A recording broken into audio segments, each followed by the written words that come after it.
the function t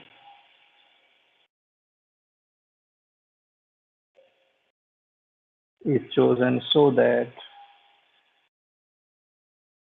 यहाँ मैंने एक स्टेटमेंट लिखी है लेकिन मुझे इसके लिए लेक्चर 3-4 पे दोबारा जाना होगा, लेक्चर 2-3 पे दोबारा जाना होगा।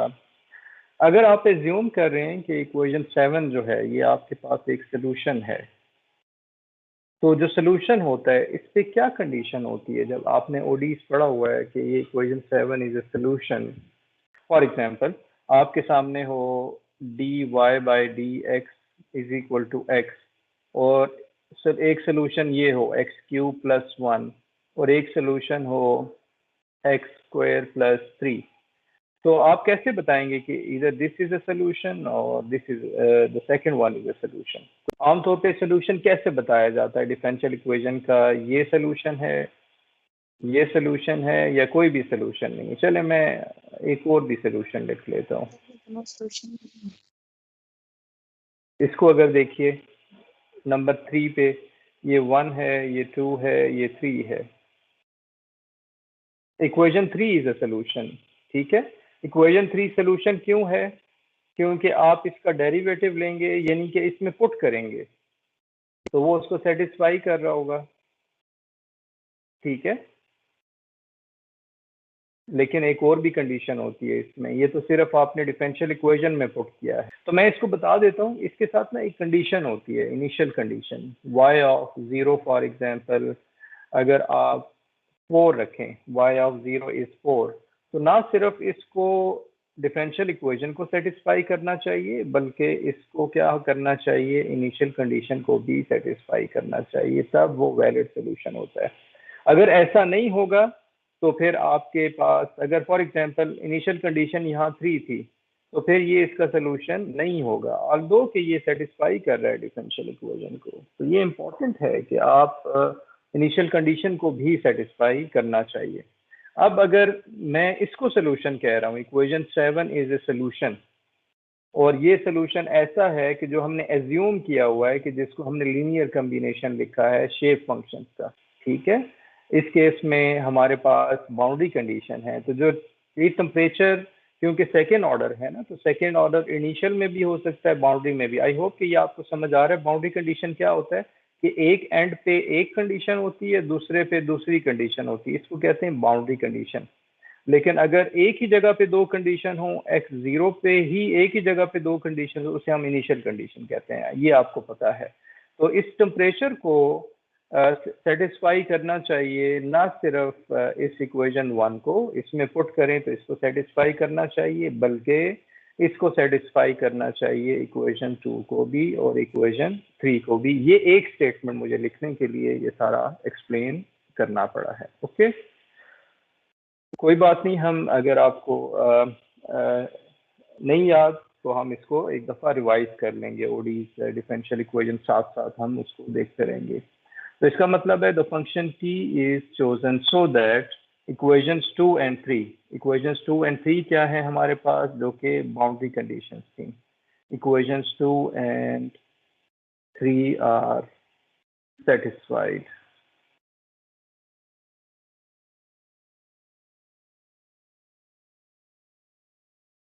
अब इक्वेशन 8 जो है, if we replace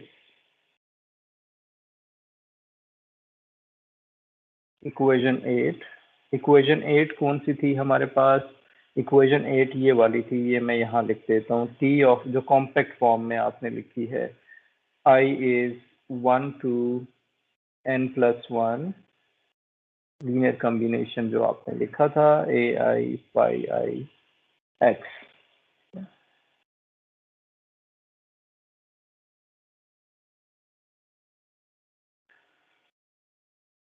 with t in equation 1, then the equation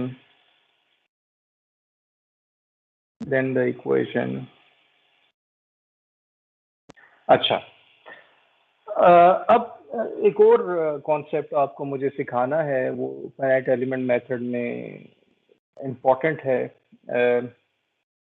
आप उसको एक एग्जांपल से अंडरस्टैंड करें।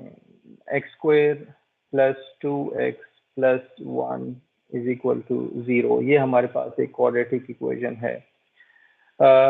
इसके जो रूट्स हैं वो बेसिकली होंगे, आपको पता है कि x प्लस 1 होल स्क्वायर और x -1 दो इसके रिपीटेड रूट्स हमारे पास होंगे। आप x इज इक्वल टू -1 को यहाँ पुट करेंगे तो ये इसको सेटिस्फाई कर रहा होगा। -1 आप पुट कीजिए तो आइडेंटिटी मिल रही होती है। आमतौर पे हम इसे कहते हैं आइडेंटिटी हमें मिल रही है। ये आइडेंटिटी ग्रुप थ्योरी वाली आइडेंटिटी नहीं होती, ये सिर्फ ये होता है कि आप लेफ्ट साइड पे पुट करें -1 स्क्वायर, लेफ्ट हैंड साइड पे -2 प्लस 1, तो 1 -2 प्लस 1 ये 0, इसको हम आइडेंटिटी कहते हैं। ये सेटिस्फाई कर रहा होता है। ये डिफरेंशियल इक्वेशन में भी टर्म यूज होती है जब सोल्यूशन पुट किया जाता है। अब आपके पास जो क्वेश्चन था वो ये था minus K D square T by D X square और राइट साइड पे था के। ये आपकी डिफरेंशियल इक्वेशन थी, बड़ी आसान सी डिफरेंशियल इक्वेशन है, याद करने में कोई इशू नहीं है इसको। और आपने सोल्यूशन एक लिया है जनरल एलिमेंट्स में i is 1 to n plus 1 और इसको आपने लिख दिया है ai phi i। ठीक है, तो ये जो t है ये क्या इसका अगर एग्जैक्ट सोल्यूशन नहीं है, ठीक है, आप सुनिएगा, t is not an exact solution, ये इसका अप्रोक्सीमेट सोल्यूशन है। तो क्या t इसमें पुट किया जाए तो आपको क्या ये आइडेंटिटी मिलेगी या नहीं मिलेगी? इसको आप ऐसे भी लिख सकते हैं डिफरेंशियल इक्वेशन को, minus K D square T by D X square minus Q is equal to 0। ये वैल्यूज आपको पता होती हैं, ये के क्यू से आपने कंफ्यूज नहीं होना या परेशान नहीं होना। -2 डी स्क्वायर टी बाय, ये वैल्यूज इस तरह से दी जाती हैं, -3 इज इक्वल टू 0। तो अब अगर ये t जो है ये एग्जैक्ट सोल्यूशन नहीं है, एग्जैक्ट सोल्यूशन क्यों नहीं है? क्योंकि हमने इसे लीनियर कम्बिनेशन में लिखा है। अब जब हमने इसे लीनियर कम्बिनेशन में लिखा है तो ये अगर इसमें से पुट करेंगे तो क्या आइडेंटिटी मिल रही होगी या नहीं मिल रही होगी? तो ठीक है, ये अप्रॉक्सीमेट सोल्यूशन है। बेसिकली ये जो t है ये अप्रॉक्सीमेट सोल्यूशन है। हम इसको जो आपने जिल में मेथड पढ़े हुए हैं उस तरह से सॉल्व नहीं कर रहे हैं, हम इसको सॉल्व कर रहे हैं फाइनाइट एलिमेंट मेथड से। और फाइनाइट एलिमेंट मेथड से आप जितना भी इसको बेहतर तरीके से सॉल्व कर लें, आपको हमेशा अप्रॉक्सीमेट सोल्यूशन मिलेगा और उसमें एरर होगा। तो ये जो t होगा ये इसमें जब पुट करेंगे तो ये हमारे पास इसका आइडेंटिटी नहीं मिलेगी क्योंकि ये अप्रॉक्सीमेट सोल्यूशन है। और ये यही कॉन्सेप्ट है मेथड ऑफ वेटेड रेसिड्यूल का कि वो उसको सेटिस्फाई नहीं करता।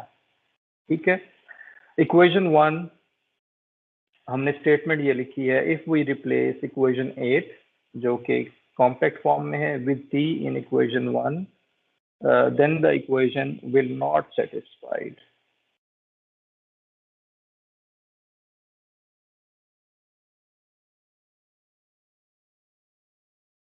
But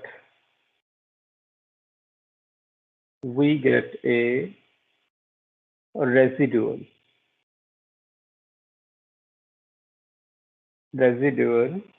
function। और रेजिडुअल क्या होगा? द रेजिडुअल इज, रेजिडुअल को हम पहले डिनोट कर लेते हैं, the residual is, the residual error is r minus K D square T by D X square minus Q. ये हमारे पास रेजिडुअल कहलाएगा। ये रेजिडुअल जो फंक्शन होता है ये फंक्शन होता है टेम्परेचर का जो कि t है और यहाँ पर ये विद रिस्पेक्ट टू x है। रेजिडुअल इज अ फंक्शन, हमने यहाँ लिखा है रेजिडुअल फंक्शन, तो ये है हमारे पास इसका फंक्शन है। ठीक है, ये रेजिडुअल हमारे पास होगा। इस रेजिडुअल को देखें, आप कैसे अंडरस्टैंड करेंगे कि ये रेजिडुअल फंक्शन कैसे है। आप यहाँ पर जब इसमें t पुट करेंगे जो कि कॉम्पैक्ट फॉर्म में लिखा हुआ है, ये मैं दोबारा लिख देता हूँ कि t हमारे पास है 1 to n plus 1 ai phi i। जब ये हम यहाँ पर पुट करेंगे minus K D square T by D X square minus Q, तो ये इक्वल टू 0 नहीं होगा। तो हम पहले क्या करने जा रहे हैं कि ये इक्वल टू 0 नहीं है, तो हम इसकी जो वैल्यू है उसको हम क्या करेंगे कि उसको हम रेजिड्यूल का नाम दे देंगे। इस रेजिड्यूल को आप दोबारा से इस क्वाड्रेटिक इक्वेशन से देखें, X square plus 2x+1 is equal to 0, x+1 is 0 और x के आंसर आ रहे हैं -1 और -1। आप जब -1 पुट करते हैं तो ये 0 इज इक्वल टू 0 आएगा, left hand side will be equal to the right hand side. लेकिन अगर आप x में पुट करते हैं कोई अप्रोक्सीमेट आंसर इज -1.1, बहुत करीब है -1 के, लेकिन जब ये इसमें पुट करेंगे तो आपको क्या आंसर मिल रहा होगा, -1.1 का स्क्वायर +2 -1.1 +1। अब ये इज नॉट इक्वल टू 0, ये कभी 0 नहीं आ सकता। ये जो चीज है इसको हम कहते हैं रेजिड्यूल एक्स। या आप क्योंकि इसमें अप्रोक्सीमेट आंसर पुट करते रहेंगे, तो बजाय ये कि इस एक नंबर को हम रेजिड्यूल के, हम कहते हैं कि ये पूरा जो है जब इसमें अप्रोक्सीमेट आंसर पुट करेंगे तो वो रेजिड्यूल हमें मिल रहा होगा, x² + 2x+1। जब इस रेजिड्यूल में x को आप -1.1 पुट करेंगे तो कुछ और आंसर मिलेगा, इस रेजिड्यूल में -1.2 पुट करेंगे तो हमारे पास आंसर जो है मुख्तलिफ मिल रहे होंगे।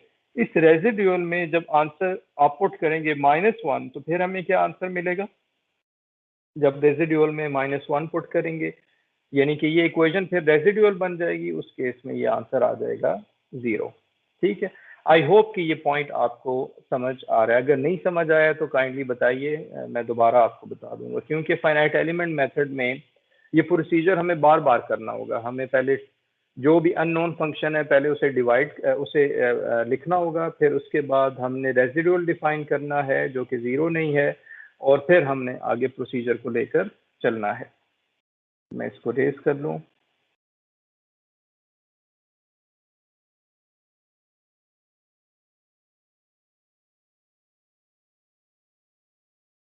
ओके, तो ये हमारे पास रेजिड्यूल है। हमने इसको कहा है कि this is a function of T, क्योंकि हमें फंक्शन टी मिलेगा और हमारे पास ये फंक्शन हमारे पास एक्स होगा, तो ये हमारे पास रेजिड्यूल इसका कहलाएगा। ओके, इसको इक्वेशन नंबर 9 कह देते हैं। नोटेशन पे आप देखिएगा, if T here T is an approximation, E is an approximation to the true solution. T steric 10। अब अगर ये जो रेजिडुअल है जिसका नाम हमने R अपनी आसानी के लिए रख लिया है, ये रेजिडुअल कहलाता है। रेजिडुअल में अगर मैं टी स्टेरिक पुट करूं, और टी स्टेरिक क्या है, इसका ट्रू सोल्यूशन है, वो सोल्यूशन जो कि एग्जैक्ट सोल्यूशन है। अगर इसमें टी स्टेरिक एक्स पुट किया जाए तो आपके ख्याल में क्या आंसर आएगा इसका? 0। बिल्कुल सही है, 0 आएगा, क्योंकि ये इसका एग्जैक्ट सोल्यूशन है। हमने पहले इस पे डिटेल में बात की है कि जो डिफरेंशियल इक्वेशन होती है इसका जो सोल्यूशन है वो तब हम कहते हैं जब वो उस डिफरेंशियल इक्वेशन में पुट किया जाए तो आइडेंटिटी हमें मिल रहा हो। अब हम एज्यूम कर रहे हैं, थ्योरेटिकली एज्यूम कर रहे हैं कि हमारे पास T asterisk is a solution जो कि एग्जैक्ट है, और ये जो टी पुट किया गया है यहाँ पर, ये टी आपने पुट किया है इसका यहाँ पर अप्रोक्सीमेट सोल्यूशन पुट किया है, तब ये रेजिड्यूल हमें मिल रहा है। लेकिन अगर इसमें आप एग्जैक्ट सोल्यूशन पुट करेंगे तो हमें इसका आंसर 0 मिल जाएगा। इसको हम इक्वेशन नंबर 10 कह देंगे। अब यहाँ तक तो बहस हो गई सब कि हमारे पास रेजिड्यूल कैसे बन रहा है, हमने टी को अप्रोक्सीमेट सोल्यूशन कहा है। अब क्वेश्चन ये है कि हम इसको अब कैसे सॉल्व करें। अब रेजिडुअल है, एक नंबर आ रहा है, हम क्या करेंगे कि हम इसको इक्वेशन 9 को multiply equation 9 with weighting function,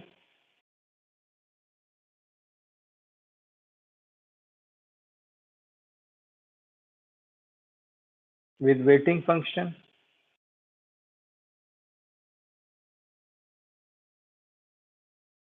and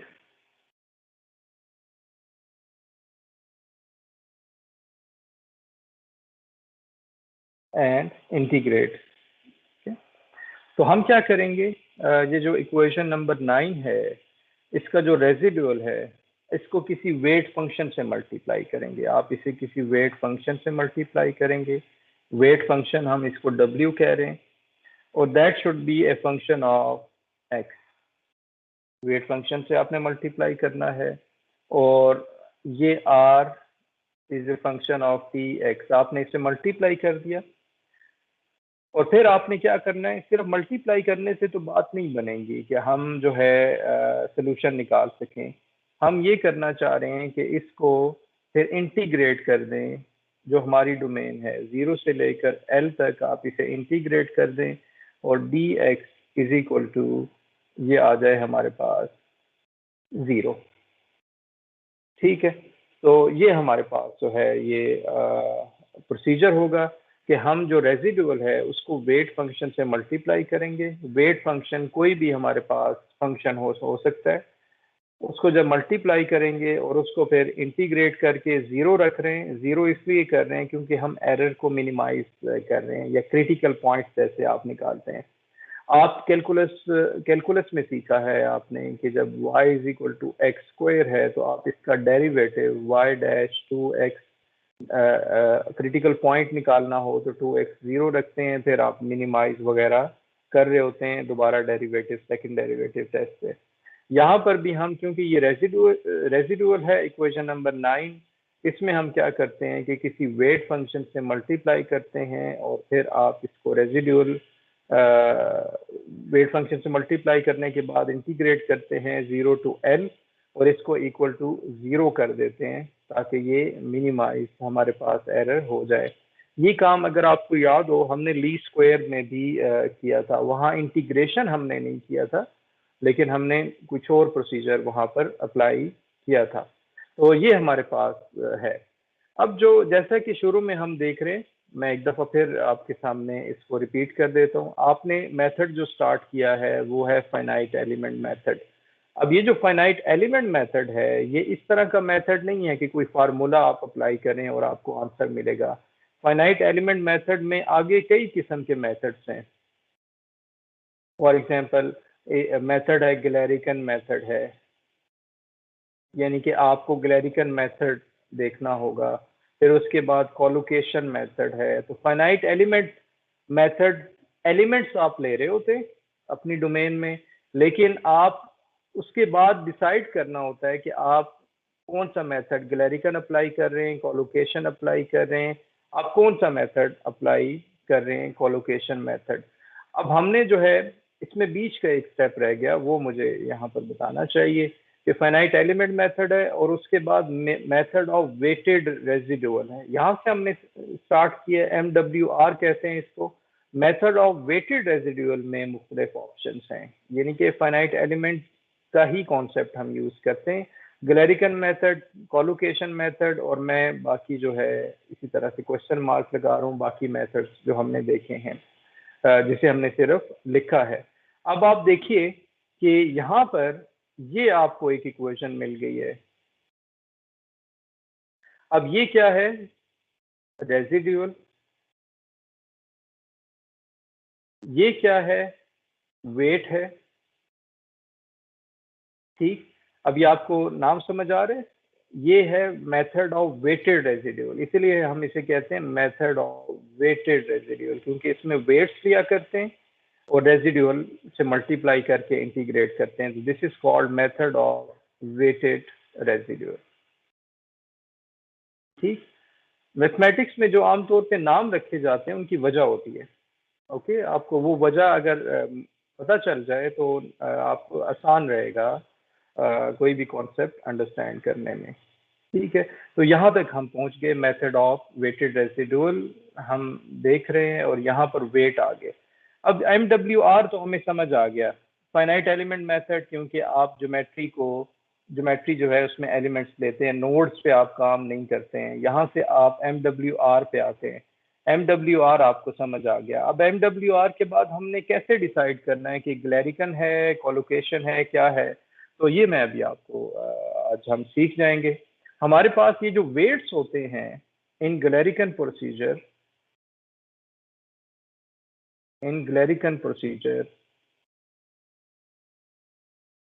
अब ये वेट ऐसे होते हैं जो आपने खुद डिसाइड करने होते हैं। Okay, the weights are